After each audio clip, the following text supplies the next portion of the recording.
Hello friends, welcome back. Today we got another tasting today. This is going to be another short one. I'm going through the Glen Fohdry series of the ones that I found. So not a lot to say since I've talked about it. It's not a real distillery. I'm going to go ahead and open it up first so that it has time. This one is, again, 47.1% ABV. And they do not use color. No, they do not chill filter. Don't know about color. They may or may not use color. I don't know. So anyway, this one's awful dark for a no age statement, so I'm betting they use color. So it's a coppery color. So okay, so yes, Glen Fohdry is a brand for Total Wine, which has only been in Texas here for a few years now. They bought out Goody Goody. They're in rivals with Specs. Of course, Goody Goody is a national brand, so they have a lot of buying power. So Specs does have some of their own scotches that they have picked, but they don't name brand it Glen Fohdry, which is a fake distillery. Maybe Fohdry means fake. Maybe that's what that means, because you go in there and you ask the people who work at Total Wine, and they say, oh yeah, it's a real distillery. Twice I've been in there and they told me that. I know better. It's not a real distillery. And I don't have a problem with this if it's decent, but don't tell me it's something that's just not true. So, okay. The bottlers are William Grant & Sons, so we do know that, and it does say it is a Speyside. So William Grant & Sons has 3 distilleries in Speyside. They have Glenfiddich, the Balvenie, and Kinvini. So probably this comes from one of those 3. Probably Glenfiddich, based on the price. These are very inexpensive bottles. These bottles are like $40 about, roughly, a piece. So they're not expensive at all. But it is a single malt Speyside. So let's go ahead and show you the color. Again, the color may or may not be legit, but it is non-chill filter, and it's 47.1% ABV, so they're able to do that. It's definitely got some slow developing legs. So, okay. I'll show you the color in the bottle. Yeah, that's what, for a no age statement, I'm really thinking they put color in this, because I don't think it would be that dark. So, Glen Fohdry, this is Fion Franglach. In Scotch Gaelic, Fion Franglach means French wine. We choose this ancient name to reflect the beautiful depth of flavor created during the secondary maturation in French wine casks. So, okay, so it's French oak, but it's also, they do use French wine casks. So, okay, so double maturation French oak, which is like their other one that they did was also double maturation, the other no age statement, whatever that was called. Glen Fohdry French, it was the American oak cask. Okay, so Glen Fohdry French, the first cask is French oak cask, finished, has been matured in traditional American white oak cask until it has achieved the perfect balance of flavors.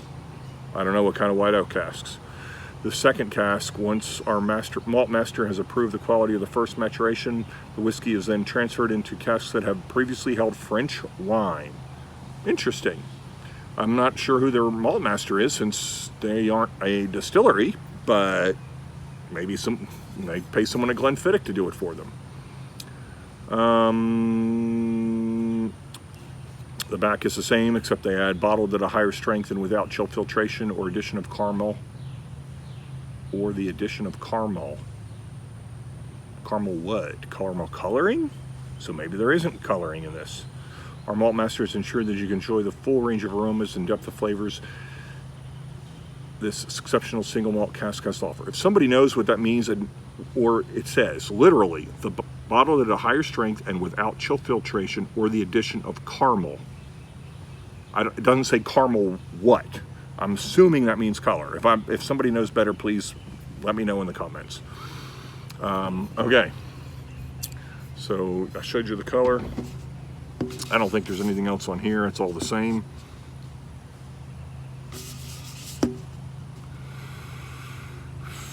Addition of caramel. So it's the exact same thing with, or the addition of caramel. It's got to be color. I don't know. Anyway, this was also a very inexpensive bottle, only about 40 bucks. So we'll see what it is. We'll see what it turns out to be. All right, let's give it a nosing. It smells like the other ones. This has a little bit, it's a little bit sweeter with some honey. I am getting a little bit darker fruit in here. But that initial fruit, pear, apple, apricot that I had on the other two Glen Fohdrys is right there in the front. But there is definitely some darker fruit in this one.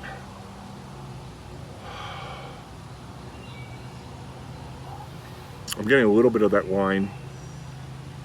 Let's see, what does it say I should get? It says vanilla, oakiness, and floral characters. Okay.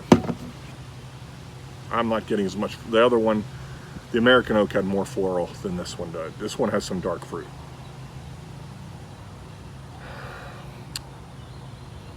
I'll go with raisins. Let's go with raisins. So, it's a fruit bomb. It's a fruit bomb. Apples, apricots, pears, and raisins. There is a little vanilla, very little. Yeah, I'm getting more of that darker fruit. Raisins and some prunes. No, figs. Let's go with figs. All right, let's give it a try.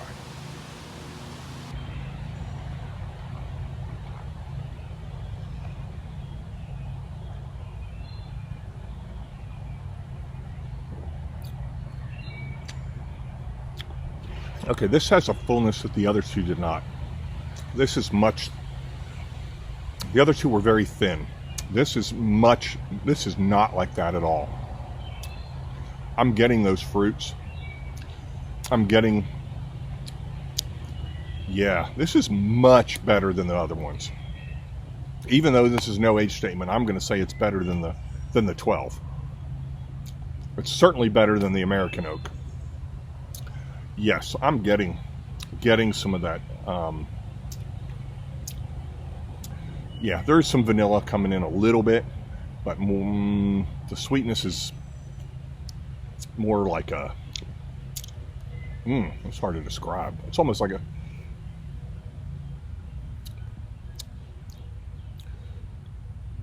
I guess it's a honey sweetness, but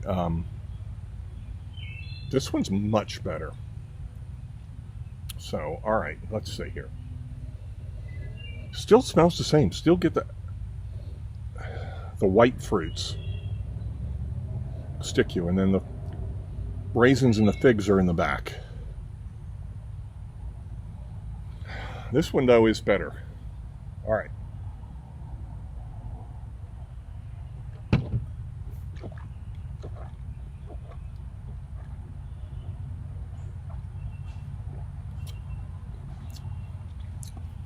Yeah, there's a sweetness there, like an oaky honey sweetness. The darker fruits come through more on the palate than on the nose. Getting the raisins, getting the figs. It is very crisp. Medium finish, medium length. This one is better. I like this one a lot better. For 40 bucks, this is probably the one I would buy. This isn't horrible. Would I buy it again? I would keep this on my shelf just more for company, just kind of like I did with the 12. Not necessarily because I would drink it. Although, I honestly think I would. I will go with 7. This is pretty good considering the price. And even not considering the price, I would keep it on my shelf. Definitely, I've had a lot worse for a lot more. So, there you have it. See you next time.